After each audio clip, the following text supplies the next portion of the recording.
Tasha Sharon. Welcome to my channel. If you're new to my channel, checking it out, hey. And if you already been a part of my journey, what's up? Hey, I'm gonna be giving you guys an update. You guys have been watching my vlogs faithfully. Thank you guys for that, and just following what's going on with me.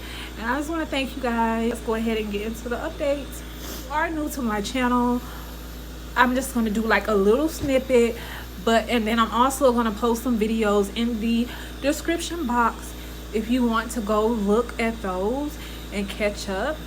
But when I was 20 years old, I was diagnosed with lupus, and shortly after that, the lupus started attacking my lungs, which then I was diagnosed with pulmonary fibrosis. Reduction kind of triggered everything. Once I had that breast reduction, about 3 months, I started getting sick. I want to get a more detailed story of what actually went on with that. Check the description box. The videos will be listed. The links will be listed there. So up to now, my lung disease has progressed over the years. Mind you guys, I got sick when I was 20 years old. I'm 29 now. I've been on oxygen for that whole time. So I'm ready to be off. Slowly but surely, my disease has progressed. But for the last 6 months to a year, it has fastly progressed. It has progressed so much within the last 6 months. It's crazy. I went from 6 to 7 liters of oxygen up and moving around to 10 and to 15 and up, moving around within the last 6 months. It's scary. You guys, have seen me. Like, you saw me in the hospital for most of September. Never actually been in a hospital like that. If I've been in a hospital, it's been for surgeries, procedures, things that went wrong doing that, but it's never been for my illness, my conditions. So to be in the hospital for that, and my lupus and my lung disease, is very scary. And then not only that, but it's so hard when you can't breathe, so you can feel it, and then you get some anxiety. And then when you can't catch your breath, it makes you can't breathe even more. And again, like I said, it's just been very, very scary for me this past month or two. Like you guys have heard me say in vlogs, I can barely do anything. I'm having to carry around too many oxygen tanks just to go out. And to be quite honest with you, it's very frustrating, and it just makes you not want to go out. Doctors about this, and basically what the plan is today is Sunday.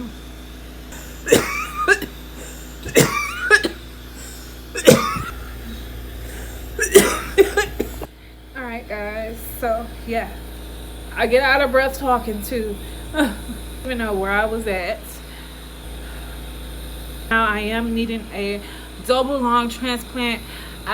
The transplant team has been following me for about 7 years.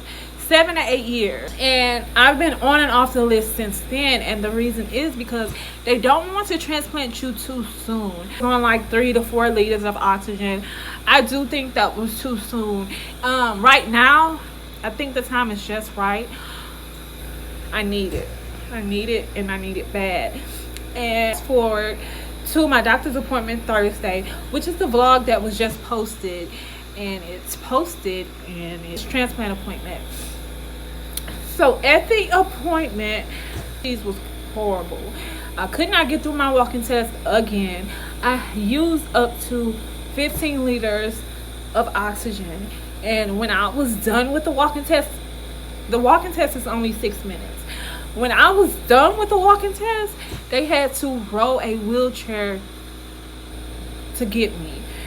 And I said, it's just the most scariest, frustrating thing, because it's just like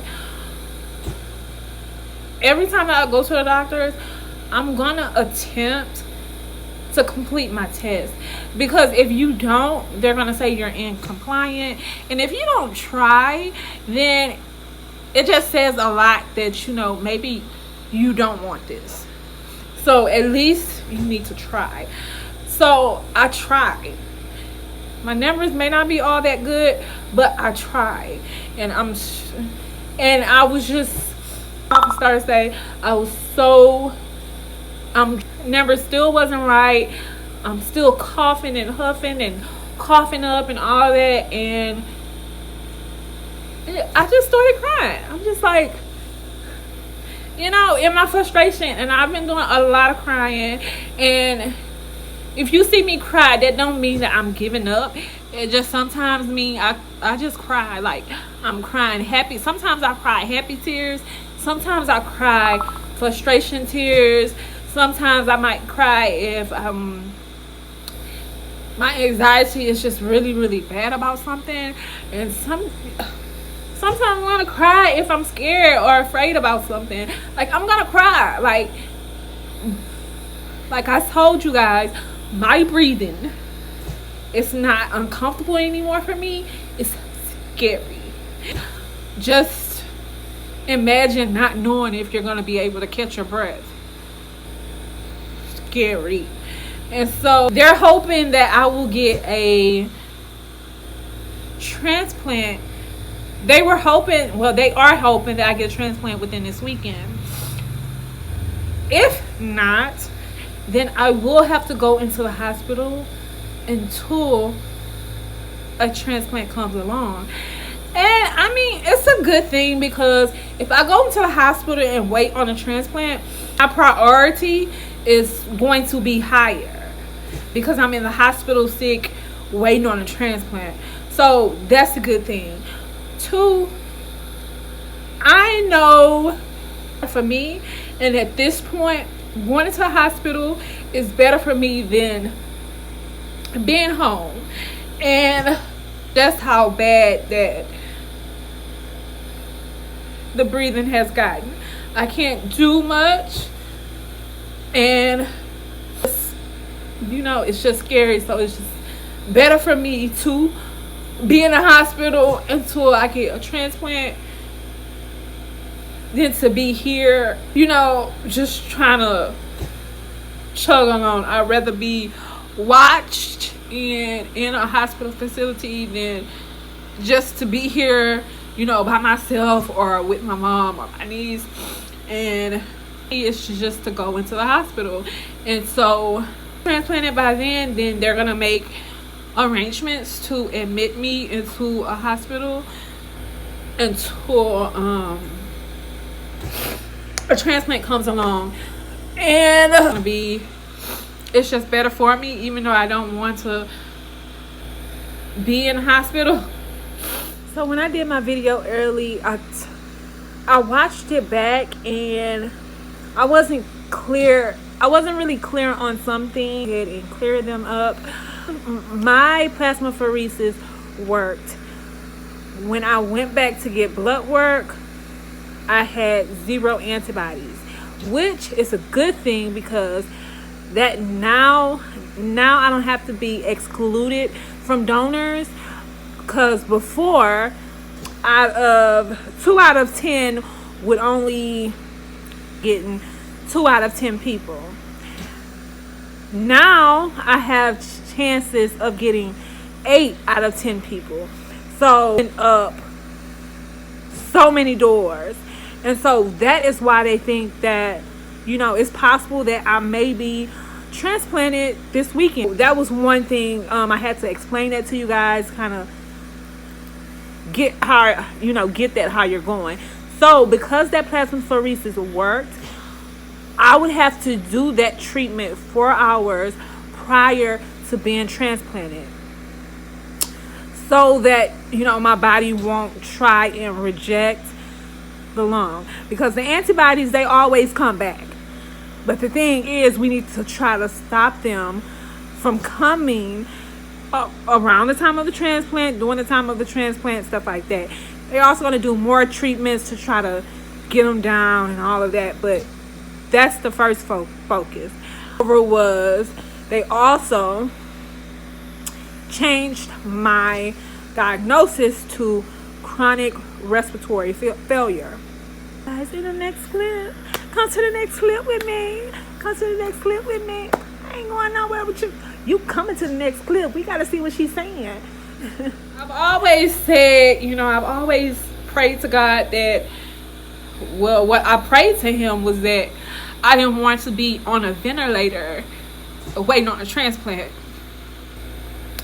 But I never, specifically prayed and said, oh, I don't want to be in a hospital waiting.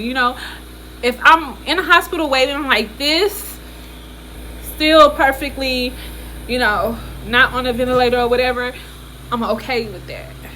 So, yeah. So anyways, which brings me to my next thing. So that is the plan. And then also, guys,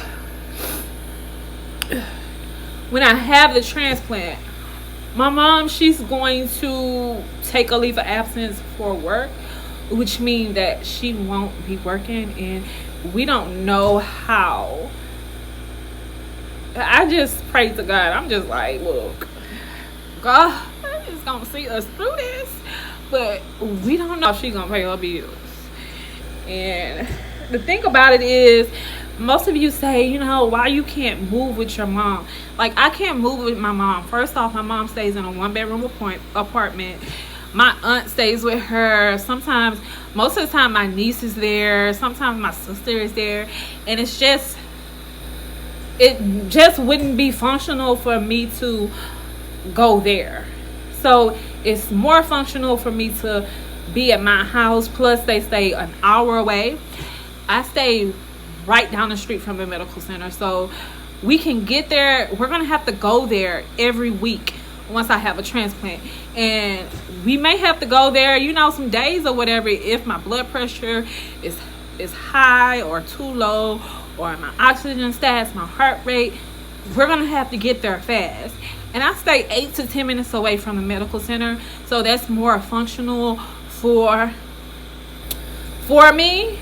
And then I also have a bigger apartment, and it's just more functional for my mom to come here and take care of me than for me to go to her house and travel upstairs and be around all of those people.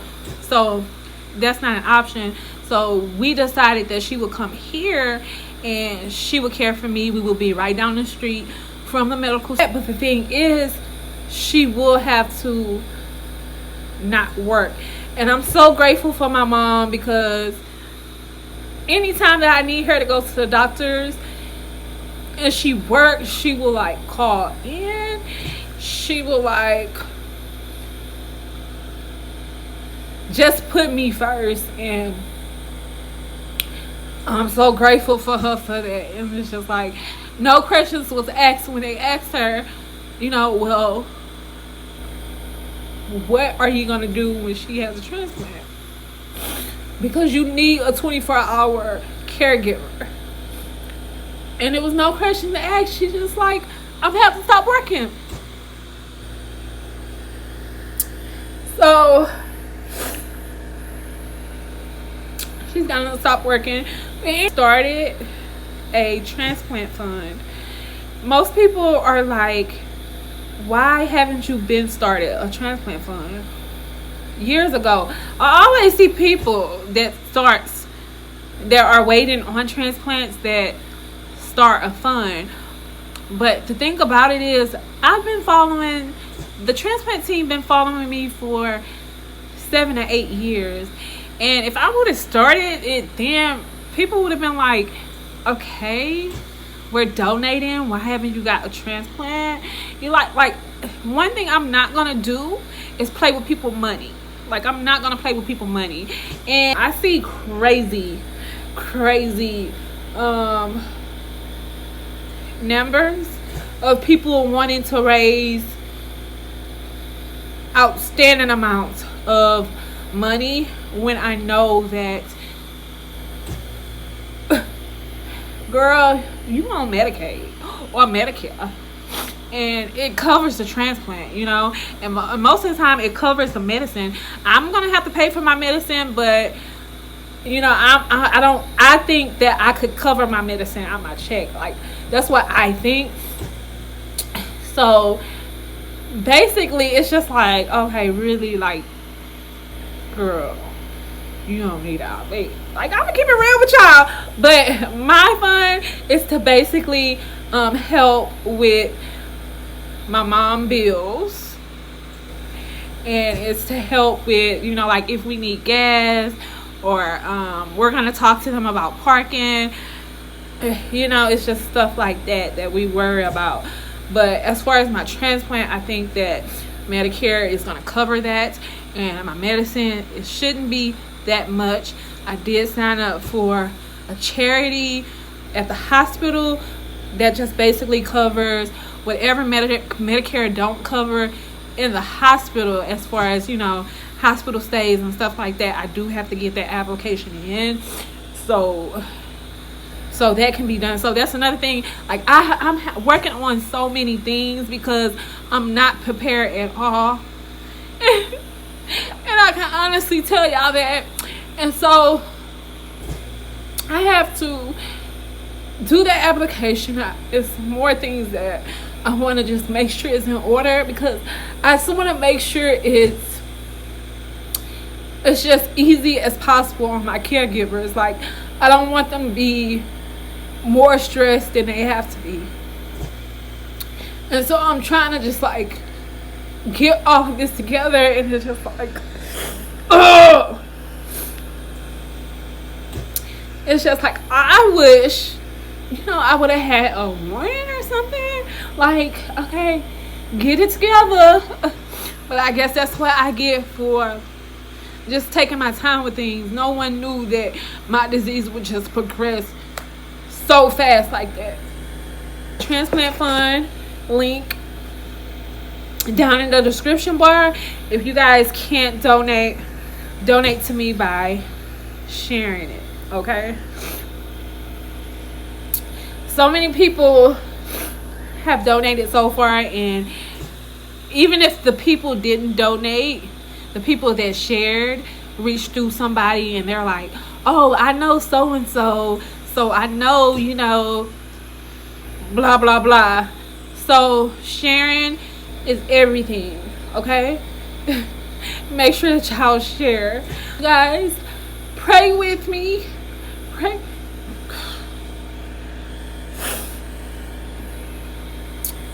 Pray with me. Pray for me. I know I got this. Y'all know I got this. I got this. With the help of God and the help of you guys and the help of my family. And I'm just so overwhelmed, and I'm so humbled, and just ready for change.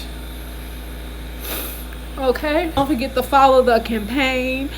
That's where most of the updates will be. If I can't edit videos, it will be there until I can edit. I will have somebody for me updates, and we'll see you guys soon. I knew I was gonna cry, but I you know my eyes were gonna be burning and stuff. I'll talk to you guys later. I will actually be vlogging tomorrow, so I will see you guys in tomorrow's vlog, just to let you guys know what's going on. I love you guys. Don't forget to share.